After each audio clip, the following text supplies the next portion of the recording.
If you queried your book to an agent and they offered you a book contract, what are your next steps? Well, of course, you need to have a discussion with that agent and let them know that you have a couple of steps that you have to take. And so you will be thinking about it for X number of days. Usually this is a 2-week window because you're going to have to take some of these next steps and they understand that. So be very clear about that deadline. This is when I'm going to confirm with you that I'm going to take this, or I'm going to let you know what I am doing by this date. Sometimes they may need an answer a little bit earlier. So anywhere between like a week and a half to 2 weeks is usually standard. We usually see that 2 weeks, but you can have that conversation with them based on what they are going to need and what you are going to need and what time frame you are going to need it in. If they are pushing you to sign it immediately, that is a red flag.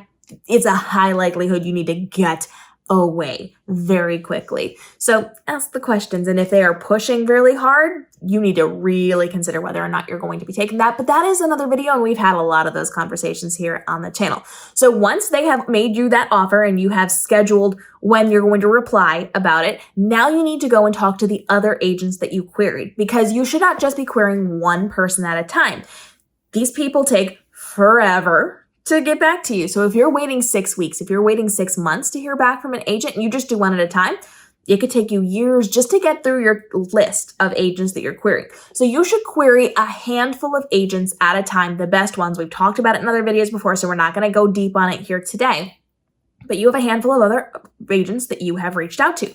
Now is the time to let them know, hey, I have an offer. An offer has been made on my book for an agent. If you would like to consider it, this is your chance. I have to get back to them quickly. So now those agents have the opportunity to say, yes, I would like to see more of your book, or yes, I would like to have a conversation about that, or I pass on this one. They will let you know. And if they do not respond to you, that is a pass. That is a no thank you. So if you don't hear back from them pretty immediately, that's a thing. So you're going to want to, when you reach out to those other agents, you're going to bring up the email you already sent them and then reply to that one so that it's still part of the chain, so that all that information is there, and then change your subject line to representation offered dash and then whatever it was. And so that way they can see, okay, now I'm on a clock, now I'm on a timeline. So you've reached out to those agents and you're giving them the chance to decide if you are going to want to work with them or not. So then you have to take the next step, which is reaching out to your lawyer, because this agent has now given you a contract. You have to go over this, and your contract is going to need to be read by your legal team. Does not matter who you are, how smart you are, how many contracts you've read in your life. If you are not an author, and specifically a publishing author or an lawyer, a publishing lawyer or an entertainment lawyer, you are not prepared to do this. You will not have that information. And as we continually say here, your agent is also not a lawyer. So when you get a contract from a publishing house or a movie deal, they are not your lawyers. You must have a lawyer on your team. Lawyers often work in different capacities, so you can just outright hire them to read it. Sometimes they do it by a sliding scale. There are different capacities that you can connect with these lawyers, but if you don't have a lawyer, you very likely are signing something that is going to be detrimental to your career. Even if they are a nice agent, a nice publishing house, a nice movie person, even if they're nice, it's always going to be swayed toward them, and it's always very likely going to leave out important coverages for you. So have your lawyer. Your lawyer is the only person on your team who is fully there for you. There's no skin in the game like your agent, like the other people involved. Your lawyer is just there to protect you. So get a lawyer, period, end of discussion. So contacting your lawyer, then you're going to want to read over that contract. You need to come up with a list of questions or notes, things that you need to go over. You need to be well versed in those contracts, even though you're having a lawyer look over it, because you have to be able to raise questions and have discussions and understand what the lawyer is going to be saying to you so that you can then communicate. So come up with a list of questions that you need to talk to your lawyer about. Come up with things that you want to point out to them to have a discussion on, but you can also come up with a list of questions that you potentially want to be asking your would-be agent that were not covered in there, or things that you need to tweak or negotiate or change inside of your contract. Having that list that you have gone through is incredibly important for the dialogue that you're going to have through the process of getting to the place where you are signing this. So then you want to make sure that you are sitting here and playing through all the possibilities, because once you understand what you're going to need to change and tweak about your contract, you need to make sure this really is the best fit for you, not just taking the first agent out of desperation. You need to go through those contracts and make sure that how they are working is in your favor. You need to go through scenarios working with that agent, how it's going to play into it. Where do you sit on their roster?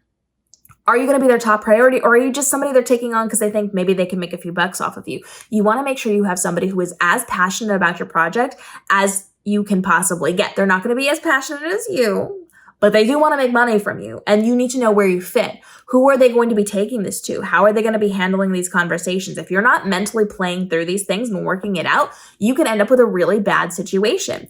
You understand who this person is because you've had a conversation with them. You followed their social media. You are paying attention to the other things that they're doing. You've already done this research. So now you need to know, where does this fit and what are your responses going to be based on the answers that you were going to get to some of your questions. Play through all of these things. Make sure it truly is going to be the best fit, because if you're really excited that you're getting an agent, but that agent doesn't have the appropriate connections that you need for what you want to do with your book, it's not going to work to your favor. So you have to be very, very clear about how that is going to work for you to make sure that is going to be a good fit for you. And then, of course, you need to make sure that you understand where you fit into their world. How far are they going to go for you? What do they want to do for you? Are they going to go to bat for you? Are they going to take you to the big publishers? Maybe they have those connections, but they don't think you're right for those connections. So if you have not already had the discussion where you're figuring out where you fit into their world, you need to have that with them. You need to have that conversation. Am I a top priority? Who are you taking me to? What does that look like? When are you going to reach out? How are you going to be reaching out to these people? You're interviewing this agent, if you have not already, to make sure they're really going to get the job done. And that really is the key. So you want to make sure that once you get that offer, you go through the steps of letting people know so that they can make their decisions, so that you could potentially have a bidding war. You could potentially negotiate some really good things into your contract working with your agent if you've got several of them pulling for you. If you do have several of them pulling for you, they're probably likely going to take you higher up on the scale when it comes to who they're pitching your book to. So you want to make sure that you are really going through these steps, getting your lawyer on your team, going through things yourself, asking the valuable questions, and then playing through those scenarios so that you know what is going to fit best for you. And if it's not 100% like this is the perfect person, they're so excited for this book and they're going to put their time and effort into it, don't sign with them. If you're signed with them, you're signed with them and you are at their mercy. If they don't want to take you to the big publishers, they're not, and you're under contract with them.